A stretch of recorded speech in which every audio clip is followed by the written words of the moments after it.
नमस्कार मित्रों, हम सभी पिछले वीडियो में मौर्य वंश के बारे में पढ़े थे, जिसमें हम लोग विस्तार रूप से चंद्रगुप्त मौर्य के बारे में पढ़े थे।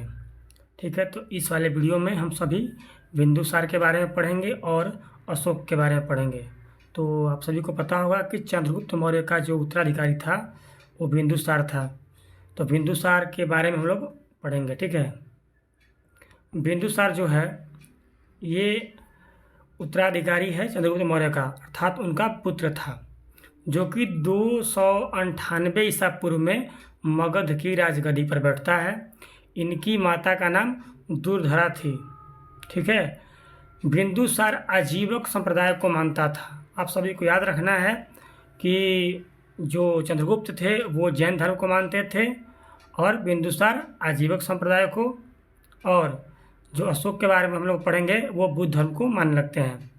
ठीक है, तो इस संप्रदाय की जो स्थापना हुई थी आजीवक संप्रदाय का, वो मखली पुत्र गोशाल ने किया था। ठीक है, बिंदुसार को अमित्र घात या शत्रु विनाशक के नाम से जाना जाता है।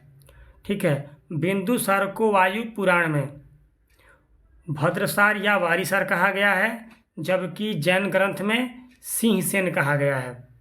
ये सभी आप फैक्चुअल रूप से को इम्पोर्टेंट है। स्ट्रैबो के अनुसार सीरिया का शासक एंटियोकस प्रथम ने डाइमेकस नामक राजदूत बिंदुसार के दरबार में भेजा था, जिसे मेगास्थनीज का उत्तराधिकारी माना जाता है।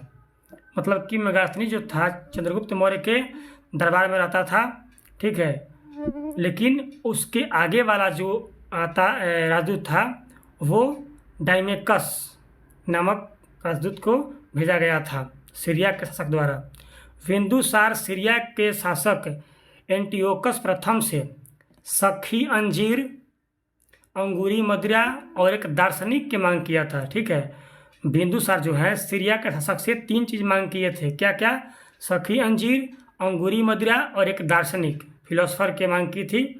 सीरियाई सम्राट ने 2 चीज़ें दे दी, अंजीर और मदिरा भेज दिया, परंतु दार्शनिक संबंध में कहा था कि ये हम लोगों के लिए विक्रय का सामान नहीं है, हम लोग दार्शनिक को बेच नहीं सकते हैं, दे नहीं सकते हैं। ठीक है, उसके आगे थोड़ा देखते हैं हम लोग। फिर लिखता है कि मिस्र के शासक टॉलमी तृतीय ने, जो इसका नाम था फिलाडेल्फस, ने डायनोसिस नामक राजदूत बिंदुसार के दरबार में भेजा। बिंदुसार के शासनकाल में 2 विद्रोह हुआ। बिंदुसार के शासनकाल में 2 विद्रोह होते हैं। पहला विद्रोह जो है उसको दबाने के लिए सुसीम को भेजा गया और दूसरा वाले को दबाने के लिए, रोकने के लिए अशोक को।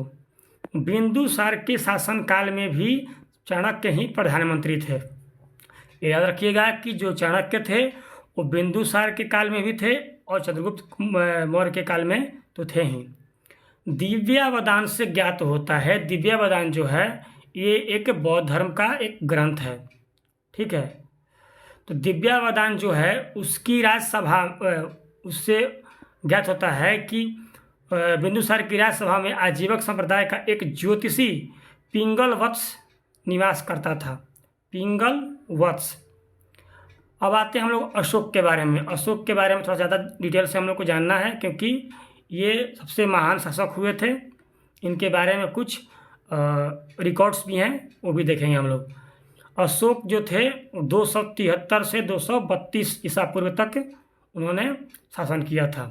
ठीक है, अशोक का जन्म जो था 304 ईसा पूर्व में हुआ था पाटलिपुत्र में।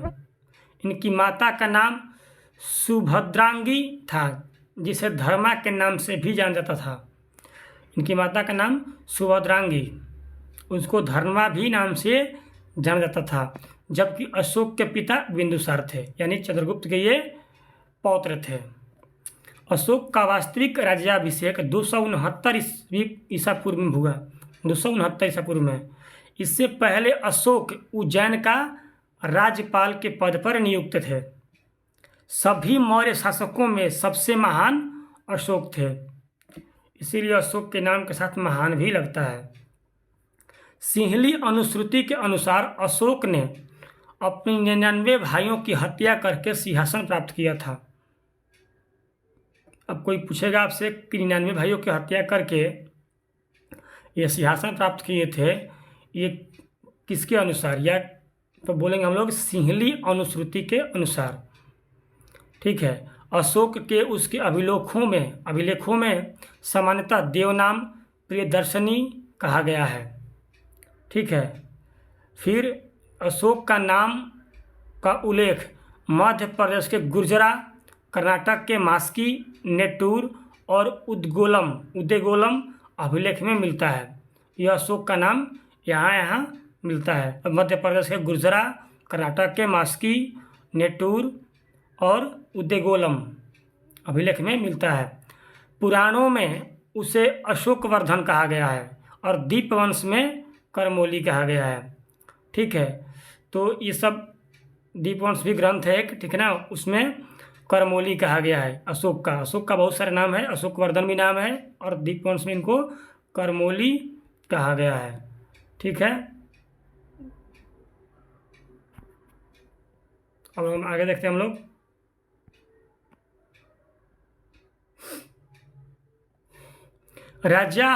अभिषेक से संबंधित मास्की के लघु शिलालेख में अशोक ने स्वयं को बुध शाक्य कहा है। ठीक है। फिर अशोक की 5 पत्नियां थीं। पहले पत्नियां का नाम असंधिता, दूसरी का देवी कारुवाकी, तीसरी का, चौथी का पद्मावती और 5वीं को तिष्यारक्षा। ये 5 पत्नियां थी जिसे अशोक के ऊपर सर्वाधिक प्रभाव कारुवाकी का पड़ा। ठीक है। एक है भाब्रू भी बोलते हैं इसको, भाब्र जो लिखा हुआ है इसको भाब्रू भी बोलते हैं। बैराट, ये विराट नगर भी बोलते हैं बैराट का। तो याद रखिएगा आप लोग कि भाब्रू और विराट नगर जो राजस्थान में है, जयपुर में है, उसके अभिलेख से अशोक के लिए मगध सम्राट नाम आया है। ठीक है। असम से अशोककालीन कोई भी साक्ष्य नहीं मिला है, जिस आधार पर हम कह सकते हैं कि यह क्षेत्र अशोक के साम्राज्य से बाहर था। अशोक जो है पहला भारतीय राजा हुए जिसने अपने अभिलेखों के सहारे सीधे प्रजा को संबोधित किया। मतलब अभिलेख द्वारा अपने प्रजा को संबोधित करते थे, अर्थात अपनी बात उन तक पहुंचाते थे। अशोक के शिलालेख की खोज 1750 में पादरेटी फैनेलर ने सबसे पहले दिल्ली में अशोक स्तंभ से लगाया था, किंतु अशोक के अभिलेखों को सर्वप्रथम जेम्स प्रिंसेप ने 1837 में पढ़ा था। भारत में शिलालेख का प्रचलन अशोक ने ही किया। सोचिए, शिलालेख का प्रचलन भी यहीं किए, इनके नाम से ये रिकॉर्ड है। और एक अभी बताया आप सभी को कि इन्होंने शिलालेख का उपयोग जनता को संबोधित करने के लिए किया था। ठीक है। हम लोग अगला पेज देखते हैं। अब एक आता है कलिंग युद्ध। ठीक है। तो इसमें लिखता है कि अशोक का, ये बहुत इंपॉर्टेंट है, आप सभी याद रखिएगा, कलिंग युद्ध अशोक का राज्याभिषेक 269 ईसा पूर्व में हुआ। राज्य अभिषेक के 8वें वर्ष 261 ईसा पूर्व में अशोक ने कलिंग पर आक्रमण किया। ठीक है। 261 में 2 साल बाद, और कलिंग की राजधानी तौसली पर अधिकार कर लिया। यहाँ के राजा नंदराज थे और यहाँ के यह क्षेत्र जो था हाथियों के लिए विख्यात था। अशोक के 13वें शिलालेख में कलिंग युद्ध की विस्तृत चर्चा की गई है। ठीक है। कलिंग युद्ध में नरसंहार से विचलित अशोक ने युद्ध नीति को सदा के लिए त्याग दिया और भेरी घोष की जगह धम घोष की घोषणा किया। अब यहाँ पर समझने की ज़रूरत है कि भेरी घोष क्या होता है। भेरी घोष का मतलब होता है कि युद्ध के लिए जो नगाड़े बजते थे युद्ध के ऐलान के लिए, तो उन्होंने युद्ध के ऐलान को रोक करके धम घोष यानी कि धर्म का प्रचार करना शुरू कर दिया था। कलहन की राजतरंगिणी से पता चलता है कि उसका अधिकार कश्मीर पर भी था। ठीक है। कश्मीर के झेलम नदी के तट पर अशोक ने श्रीनगर की स्थापना की। नेपाल में ललितपट्टनम या देवपतन के नाम से नगर बसाया। अब हम लोग पढ़ेंगे कि अशोक के धार्मिक जीवन के बारे में। अशोक ने शुरुआत में ब्राह्मण धर्म का अनुयायी थे। अशोक जो थे शुरुआत में ब्राह्मण धर्म के अनुयायी थे, परंतु बाद में उन्होंने बौद्ध धर्म अपना लिया। सिंहली अनुश्रुतियों के अनुसार, ठीक है, अशोक ने अपने शासनकाल के चौथे वर्ष बड़े भाई सुमन पुत्र निग्रोध के व्यक्तित्व से प्रभावित होकर के बौद्ध धर्म को अपना लिया। ये अपने बड़े भाई सुमन निग्रोध से प्रभावित होकर के बौद्ध धर्म को अपनाया, और इनको जो बौद्ध धर्म में जो दीक्षा दी, बौद्ध धर्म की दीक्षा दी, उनका नाम था उपगुप्त नामक बौद्ध भिक्षु ने इनको बौद्ध धर्म की शिक्षा दीक्षा दी। जैसे कि चंद्रगुप्त मौर्य थे, उनको भद्रबाहु ने जैन धर्म की दीक्षा दी थी। अशोक ने आजीविकों के रहने हेतु बराबर की पहाड़ियों में 4 गुफाओं का निर्माण कराया। अब आजीवक संप्रदाय के जो लोग थे उनके लिए 4 गुफाओं का निर्माण करवाते हैं। और बराबर की पहाड़ियाँ आप देखना चाहते हैं तो बिहार के जहानाबाद जिला में पहाड़ी स्थित है, जिसका नाम है बराबर की पहाड़ी। वहीं पे ये 4 गुफाएं, जैसे कि लोमस ऋषि गुफा, कर्ण चौपार, सुदामा और विश्व झोपड़ी नाम से 4 पहाड़ियाँ हैं, वहाँ पर जा कर के देख सकते हैं। अशोक ने अपने शासनकाल के 10वें वर्ष सर्वप्रथम बोध गया की यात्रा की। इसके बाद अभिषेक के 20वें वर्ष लुम्बिनी ग्राम गया। लुम्बिनी ग्राम को उसने कर मुक्त कर दिया, अर्थात केवल 1/8 भाग कर के रूप में लेने की घोषणा की, मतलब बहुत ही कम इन्होंने कर दिया। अब भाबरू से प्राप्त, भाबरू लिखा हुआ है लेकिन भाबरू हो यहाँ पे, भाबरू से प्राप्त लघु शिलालेख में अशोक स्पष्टतः बुद्ध धर्म तथा धम्म है या संघ का अभिवादन करते हैं। मतलब भाबरू से पता चलता है, भाबरू से जो शिलालेख मिलता है, भाबरू विराटनगर जो राजस्थान में है, वहाँ उस शिलालेख से पता चलता है कि जो अशोक थे वो बुद्ध या धम्म और संघ का मतलब कि अभिवादन करते हैं। बौद्ध धर्म ग्रहण करने के बाद अशोक ने धर्म यात्राएं की। उनकी यात्राओं का क्रम इस प्रकार है। पहला है बोधगया, दूसरा है कुशीनगर, तीसरा है लुम्बिनी, तब चौथी है कपिलवस्तु, सारनाथ, फिर श्रावस्ती। तो इस प्रकार से उन्होंने यात्रा किए। ठीक है, उसके बाद हम लोग देखते हैं आगे।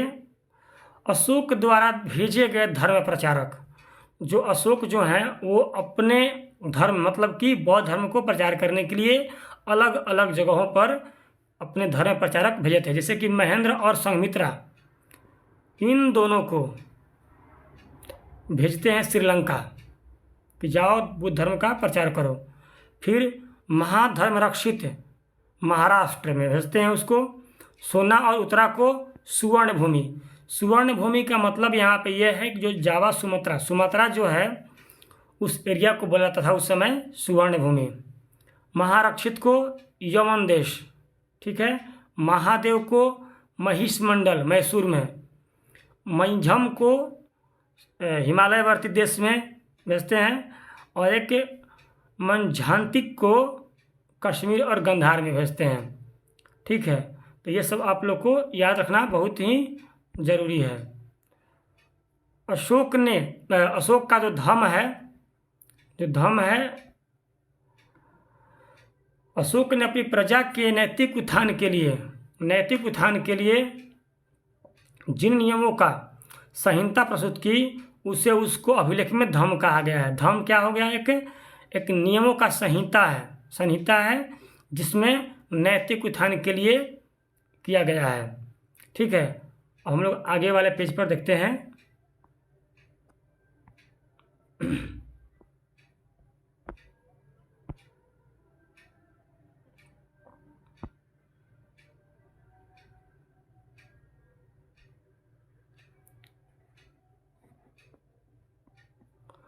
अशोक का जो धम्म नीति का मूल सिद्धांत था वो था स्वनियंत्रण, मतलब सेल्फ कंट्रोल। ठीक है, अपने आप पर कंट्रोल करना है। अशोक ने दूसरे और सातवें स्तंभ लेखों में धम्म के गुणों को बताते हैं, जो इस प्रकार है: साधुता, मृदुता, पवित्रता, सत्यवादिता, दान, दया, कल्याण।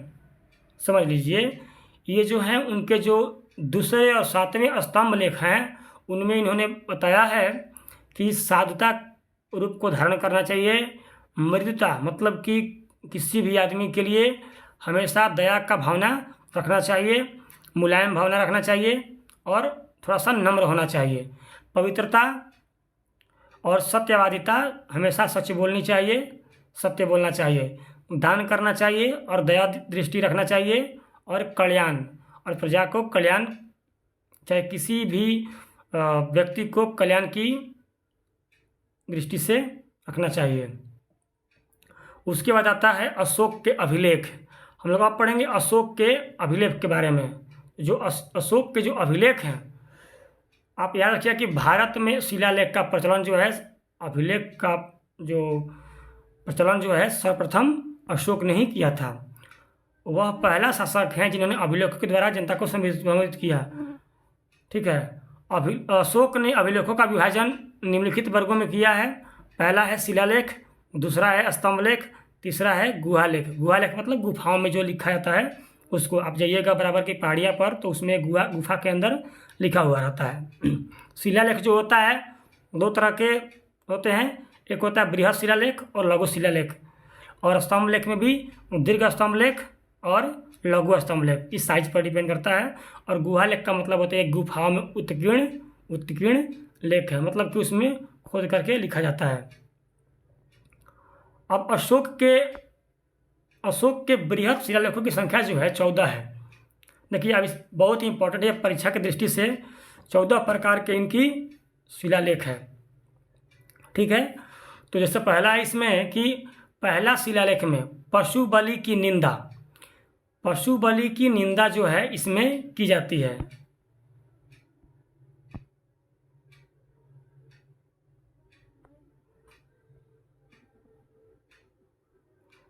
देखिएगा, इसमें लिखता है कि पशु बलि की निंदा, पहला शिलालेख में उन्होंने दर्शाया है कि पशु बलि की निंदा और तथा सभी मनुष्य मेरी संतान है।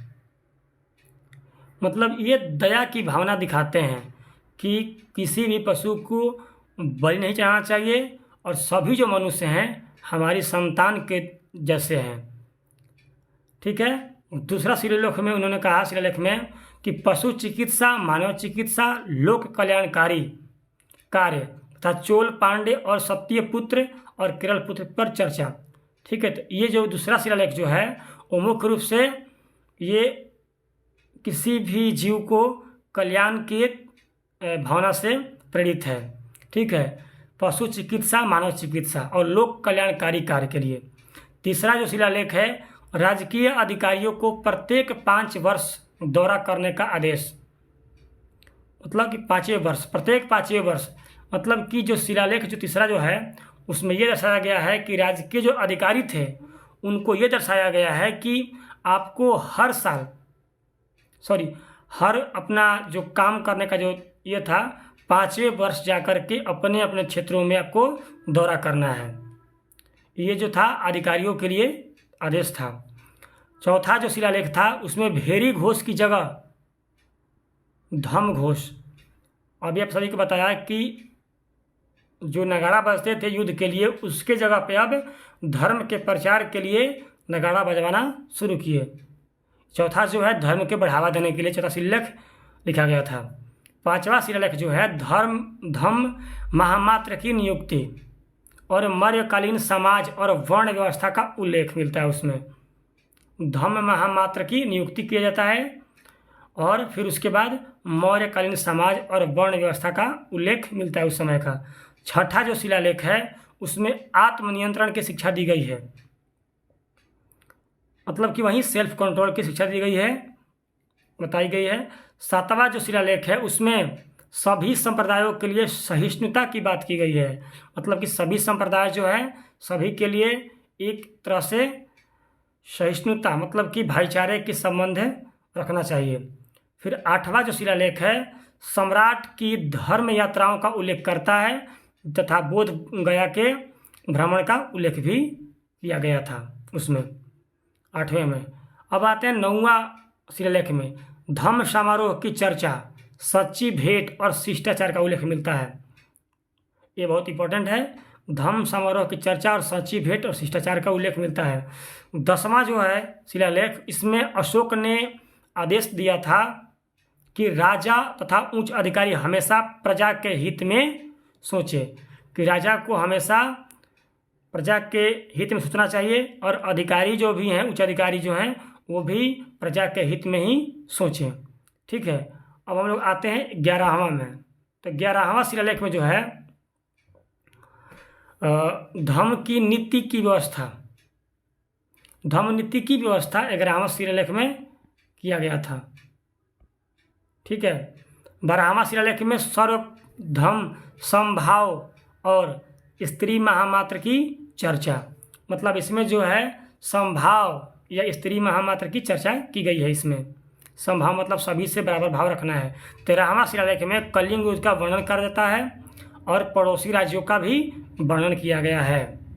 और इम्पोर्टेंट इसलिए है कि कलिंग युद्ध का वर्णन किस शिलालेख में किया गया है, तो आप बोलिएगा 13वां शिलालेख में किया गया है।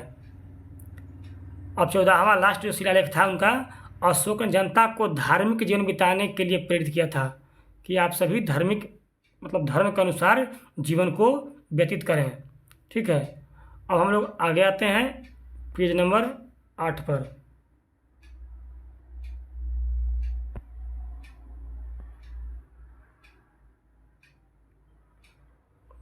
चलिए अब हम लोग देखते हैं कि शिलालेख जो था कहाँ कहाँ से मिला था, तो उसमें हम लोग देखते हैं।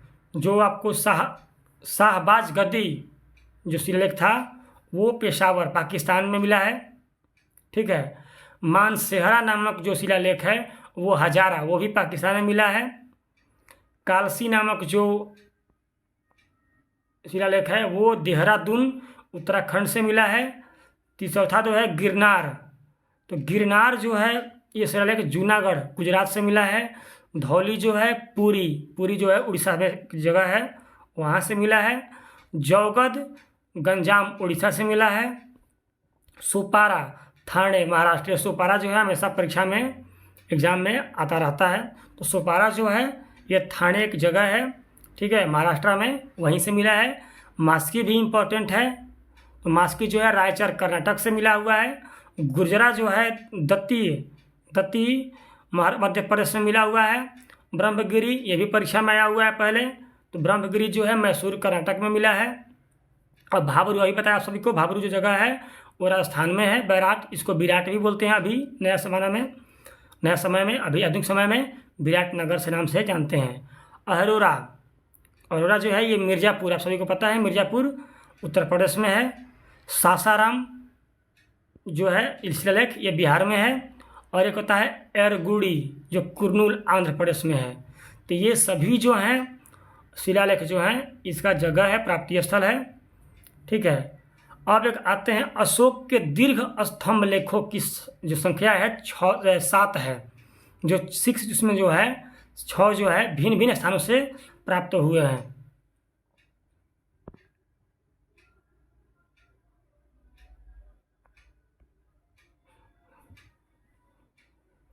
तो पहला जो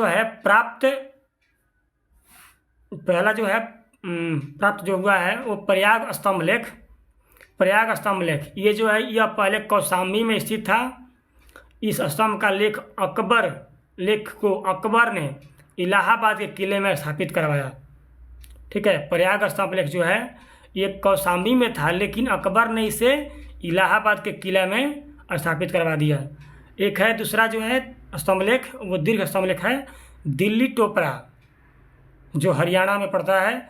यह स्तंभ लेख फिरोज शाह तुगलक के द्वारा टोपरा से दिल्ली लाया गया। ठीक है। ये टोपरा से दिल्ली लाया गया। फिर था दिल्ली मेरठ, ये जो है मेरठ में स्थित था, अब उसे फिरोज शाह तुगलक ने दिल्ली ला दिया, दिल्ली मेरठ वाला। फिर रामपुरवा, यह स्तंभलेख चंपारण बिहार में स्थापित है। बिहार के चंपारण जो जिला है वहाँ पे रामपुरवा स्थित है। इसकी खोज 1872 में कार्लायल ने की थी। एक होता है लौरिया अरेराज, ये भी चंपारण में है। लौरिया नंदनगढ़ वही सब पास में ही है। तो ये जो है लौरिया अरेराज जो है ये चंपारण में मिला है, और लौरिया नंदनगढ़ चंपारण से ही है ये भी। तो यहाँ पर रामपुरवा, लौरिया अरेराज और लौरिया नंदनगढ़ ये जो है तीनों बिहार से हैं। इस पर मोर का चित्र बना हुआ है। अशोक के शिलालेखों में प्राकृत भाषा या अर्धमगधी था ब्राह्मी लिपि का ही प्रयोग किया गया है। मतलब कि भाषा जो था प्राकृतिक भाषा थी उस समय, अर्धमगधी बोल सकते हैं उसको। और जो लिपि का जो प्रयोग किया गया है इसमें ब्राह्मी लिपि का प्रयोग किया गया है।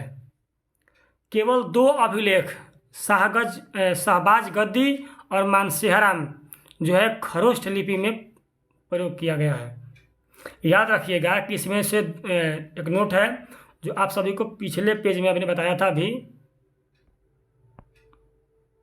तो यहाँ पे आपका जो है शहबाज गद्दी और एक जो है आपका मानसेहरा, ठीक है, ये जो है खरोष्ठी लिपि में प्रयोग किया गया है। खरोष्ठी लिपि जो है दाईं से बाईं की ओर लिखी जाती है, जैसे कि उर्दू जो होता है वो भी दाईं से बाईं की ओर लिखी जाती है, ठीक है। अब आता है अशोक के सभी अभिलेखों, अशोक के सभी अभिलेखों का विषय प्रशासनिक था, ये इम्पोर्टेंट है।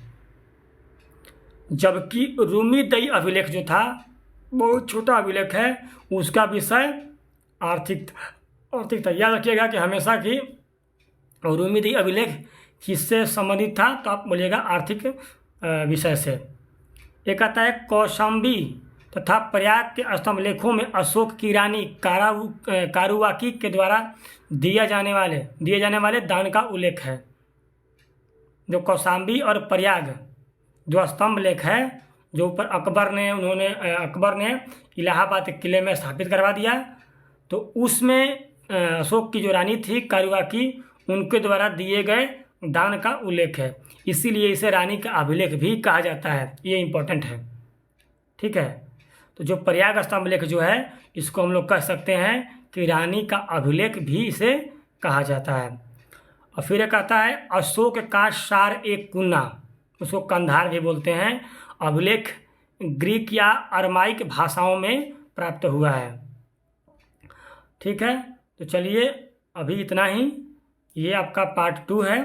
अब हम फिर उसके बाद पढ़ेंगे पार्ट 3 के बारे में। अगले वीडियो में हम लोग पढ़ेंगे पार्ट 3 के बारे में।